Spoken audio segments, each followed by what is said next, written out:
The United States has two groups that make its laws. One is based on population. The bigger your state, the more representatives you get. The other gives every single state the exact same power, whether it has 500,000 people or 40 million.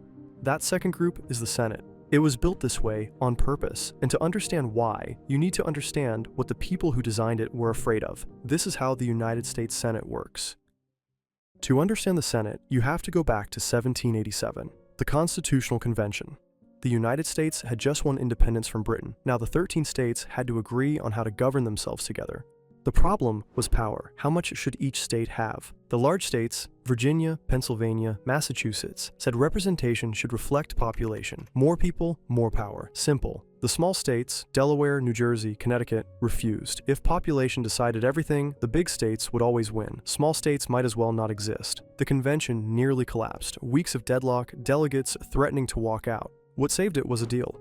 The first, the House of Representatives, would be based on population. More people in your state, more seats you get. The big states got what they wanted. The second, the Senate, would give every state exactly 2 seats, no matter the size. Delaware gets 2, Virginia gets 2, same power.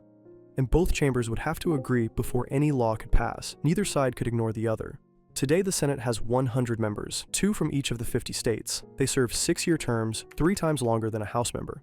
Elections are staggered. The Senate is split into 3 groups, and only one group faces election every 2 years. So in any given election, roughly a third of the Senate is on the ballot, never the whole thing. To become a senator, you need to be at least 30 years old, a US citizen for 9 years, and a resident of the state you represent. There is one unusual role most people don't know about. The Vice President of the United States is technically the President of the Senate, but they almost never show up. They only vote when there is a tie. In that case, the Vice President breaks it. This has happened dozens of times and occasionally changed the course of major legislation. The person who actually runs the Senate day to day is the Senate Majority Leader, the head of whichever party holds the most seats. This is one of the most powerful jobs in American politics. The Majority Leader decides what gets debated, what gets voted on, and when. Everything flows through that role. The Senate's main job is passing laws, but a bill must pass both the Senate and the House before it reaches the President. If either chamber says no, the bill is finished. Both have to agree on the exact same text, which is harder than it sounds. Beyond legislation, the Senate has 3 powers that belong to it alone. First, confirmation. When the president nominates someone to a major position, the Senate votes on whether to approve them. Second, treaties. When the president signs an international agreement, it does not become law until the Senate approves it, and not by a simple majority. 2/3 of senators must vote yes. That is 67 out of 100.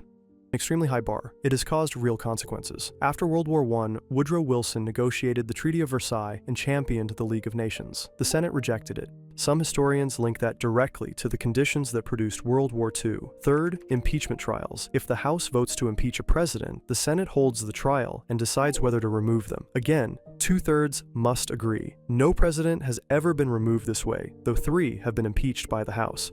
Now, the filibuster. This may be the most important thing to understand about how the modern Senate actually works. Any senator can speak for as long as they want to block a vote. No time limit. Strom Thurmond once spoke for over 24 hours straight to block a civil rights bill.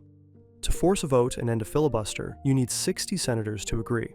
In a chamber almost always split close to 50-50, getting to 60 requires real bipartisan support, which means 60, not 51, is the number that actually matters in the modern Senate. So that is the Senate. 100 people, 2 from every state, 6-year terms, the power to confirm judges, approve treaties, and try presidents. A filibuster rule that means 60 votes matters more than 51. It was built in 1787 as a compromise, to stop small states from being ignored, and to slow down a democracy that its founders were not entirely sure they trusted. Whether that design still fits a country of 330 million people is a question Americans have been arguing about for 2 centuries. They are still arguing about it now. But now, you know how it works.